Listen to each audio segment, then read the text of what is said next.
Las tres tradiciones del pensamiento internacional: realismo, racionalismo y revolucionarismo.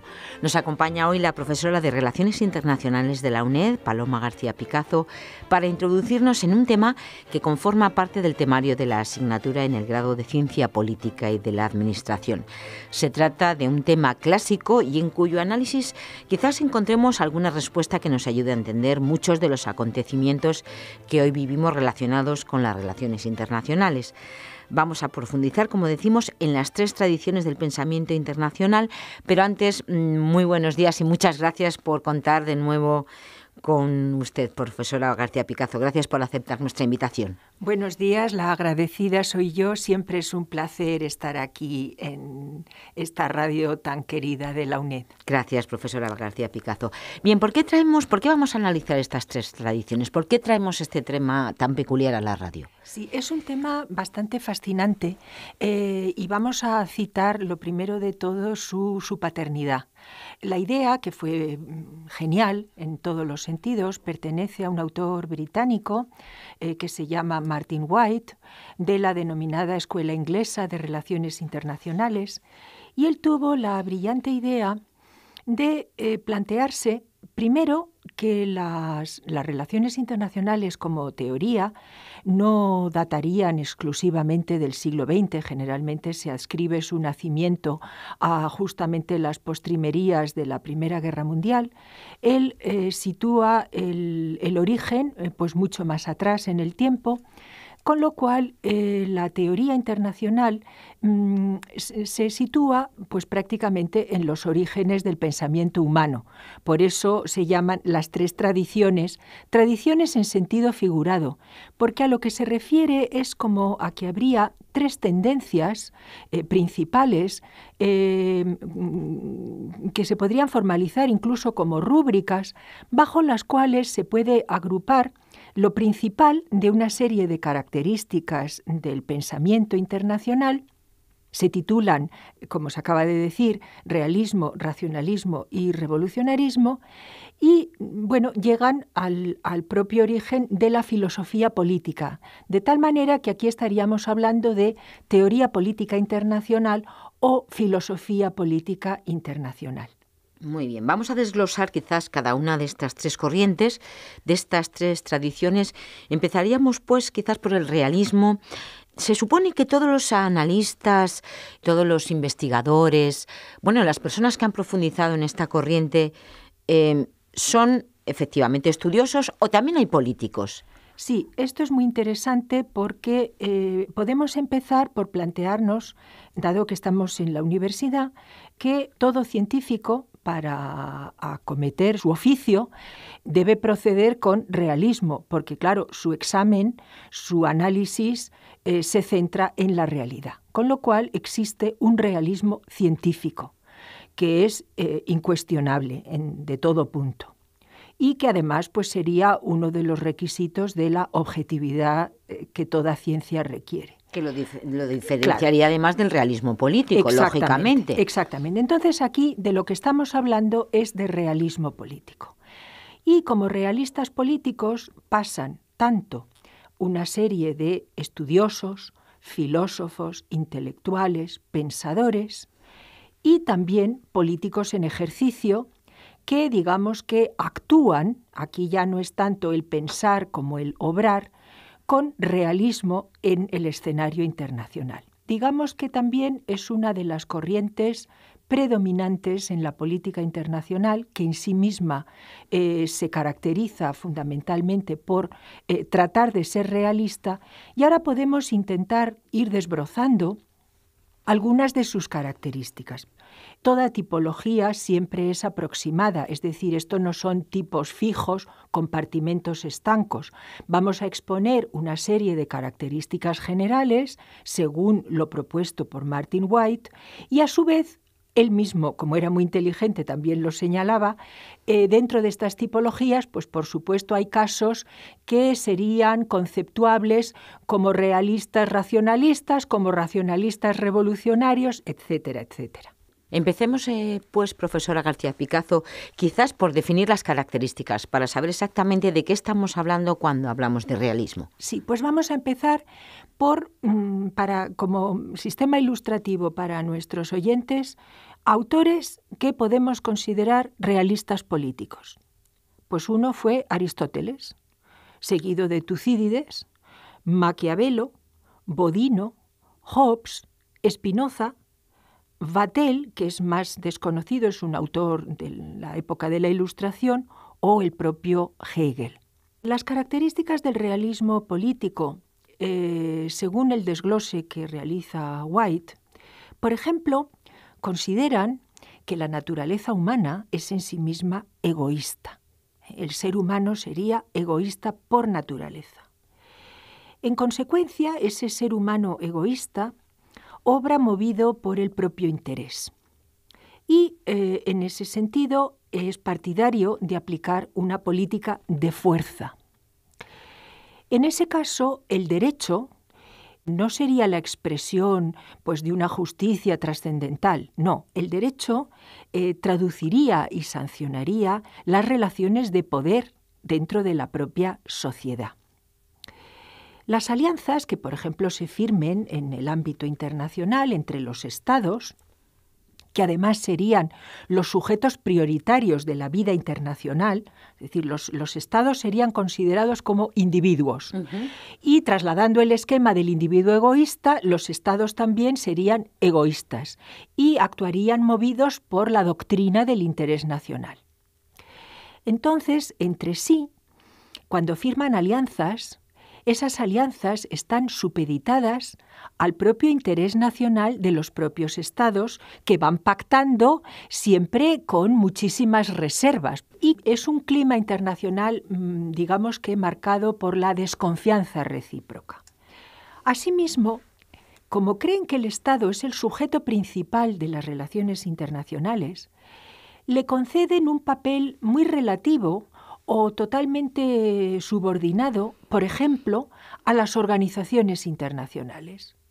En tal sentido, pues bueno, aunque formalmente las admitan, las reconozcan, incluso participen en ellas, primará siempre el interés del Estado, es decir, del individuo, del miembro particular, sobre el del conjunto. Esto lleva a una política de fuerza, a unos intentos sobre todo de plantear hegemonías. Es toda la teoría de las potencias, de las superpotencias, de la hegemonía internacional. Digamos que siempre hay unos que mandan más y otros que mandan menos, y que juegan con sus distintas bazas en el tablero, en el ajedrez mundial. Esos estados se plantean que en su interior garantizan, es la teoría hobbesiana, garantizan el orden y la paz internos. Ahora bien, en sus relaciones exteriores, como son desconfiados, como no se fían demasiado de los demás estados que pueden quitarles protagonismo, ya la situación no es tan tranquila ni tan pacífica. Y por eso se suele decir que este régimen vive en un sistema, lo cual también suena un poco paradójico, vive en un sistema de anarquía internacional. ¿Qué significa anarquía internacional? Pues que no hay una autoridad superior a los estados.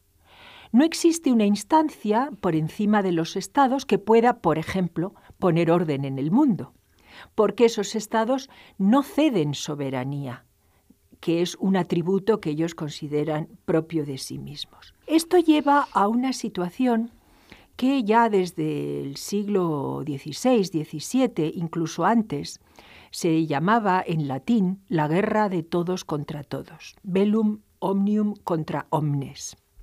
En ese contexto, la diplomacia no es muy particularmente bien apreciada en el sentido de búsqueda de negociaciones y pactos.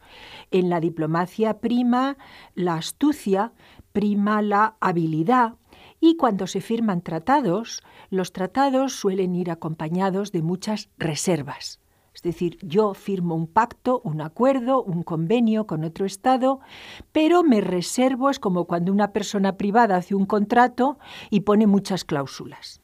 pues estos tratados planteados desde el realismo suelen contener muchísimas reservas, protocolos y cláusulas discrecionales. Subrayan que los tratados tengan una validez limitada, nada de tratados eternos, de paces perpetuas, nada de eso. Los tratados se ciñen a la realidad de las cosas y de las circunstancias. Y su sentido de la justicia internacional tendría un carácter sobre todo punitivo, es decir, la justicia sirve para castigar. En beneficio del realismo, que es, como su propia trayectoria muestra, pues data de Aristóteles e incluso de antes. Hay un pensador indio que se llama Kautilya, que es un apodo, el tortuoso, este autor, que es de la India ancestral, ya planteaba algunos de los principios del realismo. Podemos decir que, por ejemplo, en Europa, en el periodo de entreguerras, cuando surgieron los totalitarismos, que fueron tan terribles en el siglo XX, por ejemplo, fue uno de los autores realistas, como fue Carr, uno de los que tomaron conciencia más clara del peligro que representaba el totalitarismo, y entonces abogó por utilizar el realismo político precisamente para enfrentarse a los totalitarismos, es decir, que como todo en este mundo tiene varias interpretaciones. Bien, el racionalismo, aunque sea de perogrullo, lógicamente tendrá que ver con el raciocinio. ¿Qué características definen esta tendencia, profesora García Picazzo? Pues respecto del racionalismo podemos citar autores como Platón, aunque Platón para muchos es revolucionario, por raro que pueda sonar, Cicerón y toda la corriente del estoicismo, Tomás de Aquino en la Edad Media, Dante fue un gran teórico de la política, para algunos también tendría alguna connotación revolucionaria, pero en fin, abogaba por la razón en la política entre los estados, entonces incipientes en la época de Dante. Luego, por ejemplo, entre los españoles de la Escuela de Salamanca, cabe citar a muchos, pero los dos más célebres son Francisco de Vitoria y Francisco Suárez. El más destacado es Hugo Grocio, que es un jurista holandés del siglo XVII. Incluso tiene tanta importancia que al racionalismo hay autores que lo denominan la tradición grociana, por la importancia que tuvo en su planteamiento. Otro autor es Pufendorf, otro autor es Wolff, otro es Kant, aunque Kant para algunos autores también es revolucionario, luego ya veremos qué significa ser revolucionario, o por ejemplo el presidente norteamericano Woodrow Wilson, que era catedrático de ciencia política y que se ocupó, como todos sabemos, de las condiciones de la primera posguerra mundial, pues él era un kantiano convencido y entonces pues abogaba por el racionalismo en la política internacional. Respecto de las diferencias con el realismo, los racionalistas son, por decirlo así, de un optimismo moderado. Es decir, son optimistas, creen en la bondad del ser humano, más que nada porque la naturaleza humana no es que sea buena en sí misma, sino que es perfectible. Es decir, se puede perfeccionar mediante el progreso. Entonces, esas mejoras se realizan a través de la razón, como muy bien ha señalado, el raciocinio, la templanza, la cultura, el fomento de la cultura y una condición que consideran fundamental en cualquier ser humano es la sociabilidad. En tal contexto, la guerra aparece como la última solución. O sea, que es un contexto de mesura. Sí, justamente. La guerra sería un mal necesario. A veces no queda más remedio, pero hay que evitarla en la medida de lo posible. Y si estalla, pues hay que paliar su crueldad y, sobre todo, hay que buscar los mecanismos para evitar la guerra. Para ello, ellos plantean que en toda sociedad humana existe la posibilidad de diálogo, de consenso, de pacto, de negociación, de conciliación, de firmar alianzas. Para ello también se supone que entre los seres humanos existiría lo que los latinos llamaban la bona fides, la buena fe contractual, la buena fe recíproca. Las personas hasta un determinado punto podemos fiarnos unas de otras. Esto nos lleva a que cuando se firman tratados con una serie de condiciones, bajo la premisa, dicha nuevamente en latín, de los pacta sunt servanda, es decir, los pactos son de obligado cumplimiento, estos pactos, tratados y acuerdos, digamos que pacifican la escena internacional.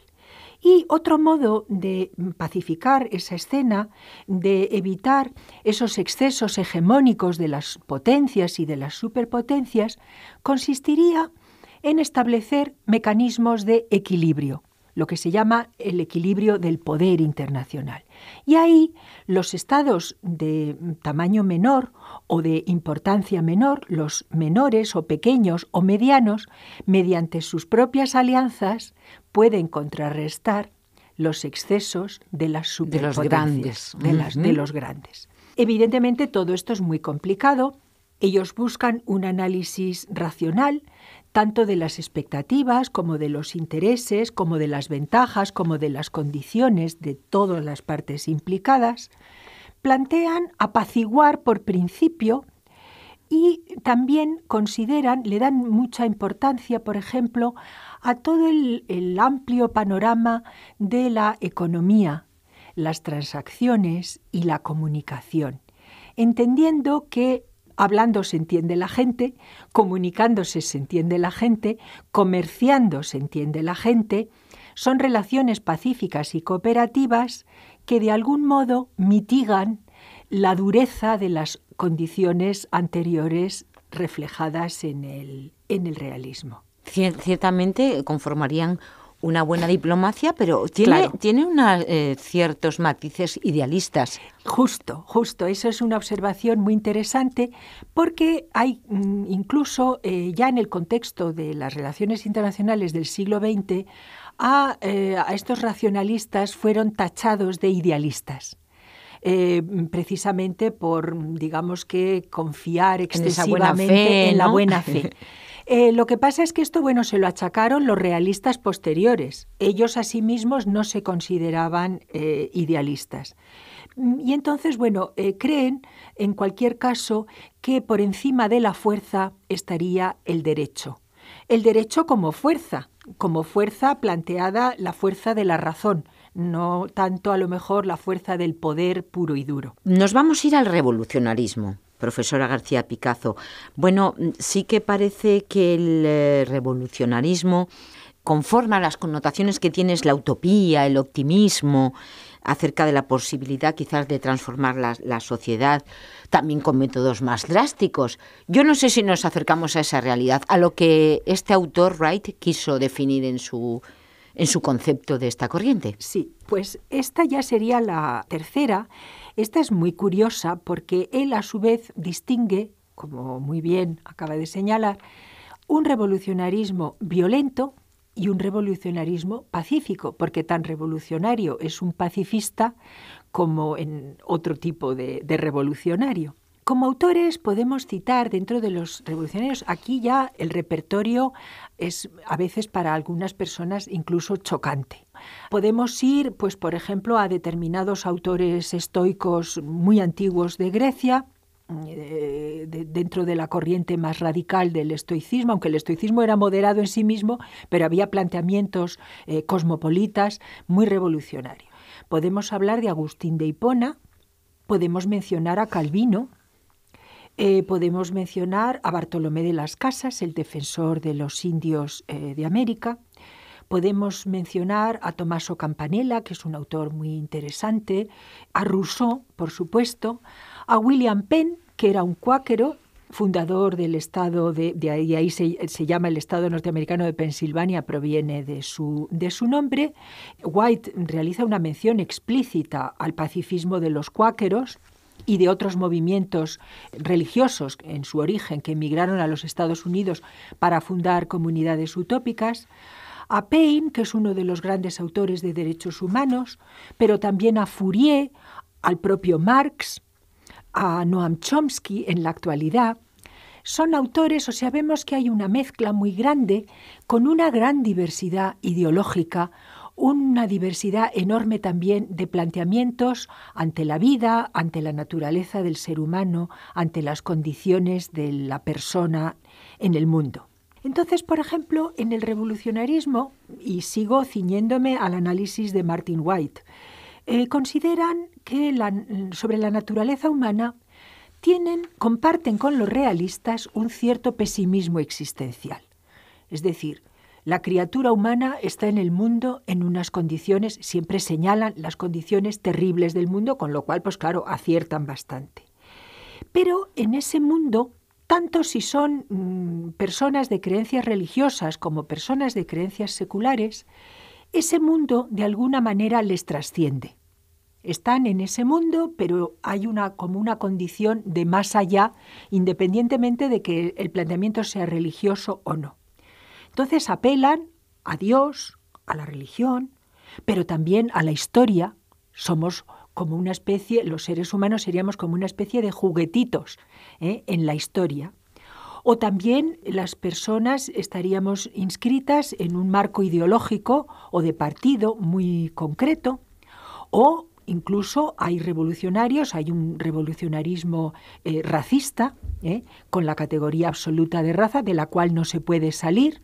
Entonces se le concede a la raza un valor sustantivo que va más allá de las determinaciones fisiológicas, o incluso en el caso del revolucionarismo comunista, pues sería la lucha de clases como proceso histórico dialéctico. Al igual que en el realismo, en el revolucionarismo, el fin es tan alto que justifica los medios. Como se trata de plantear la revolución, que además tiene vocación mundial, porque el revolucionarismo es expansivo, no se limita a un ámbito pequeño, a un lugar concreto, sino que se proyecta sobre todo el mundo.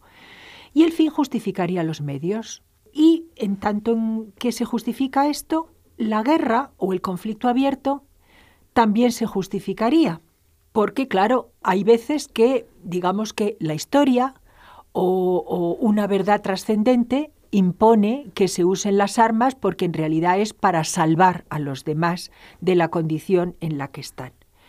Obviamente, en muchos revolucionarismos existe un dogmatismo evidente, es decir, que manejan no verdades planteables, discutibles, debatibles, no, son axiomas. Absolutas. Son verdades absolutas.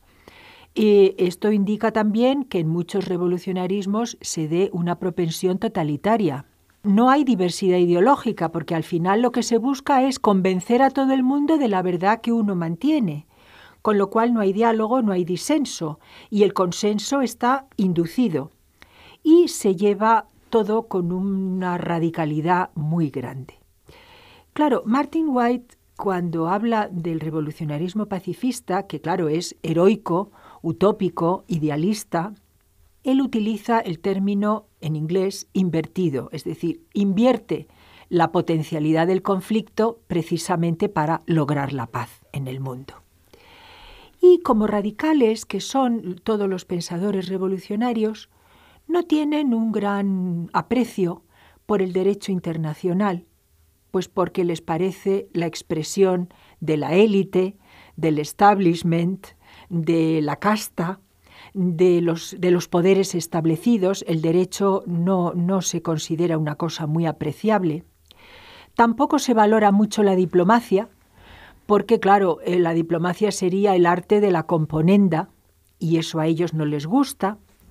Y tampoco se valoran en exceso los tratados internacionales, porque nuevamente sería una expresión de esa voluntad de componenda, de tibieza, que al revolucionarismo no le gusta. Lo que se pretende es cambiar. Efectivamente. Ana, lo has dicho al principio, es cambiar el mundo y refundarlo, a ser posible. Entonces la justicia sería una justicia que está más allá del derecho y de la justicia. Es una justicia trascendental, es una justicia que puede ser la del más allá, en sentido religioso, o la de la historia, en un sentido dialéctico marxista, por ejemplo, siempre que sea un revolucionarismo marxista de una determinada naturaleza. Y la miseria de la condición humana siempre sería achacable a un enemigo. Es decir, el revolucionarismo siempre plantea la existencia de un enemigo al que hay que combatir, porque es el causante de todos los males. En el lenguaje revolucionario, todos lo sabemos, esto es muy evidente, hay muchas dicotomías, hay mucho maniqueísmo.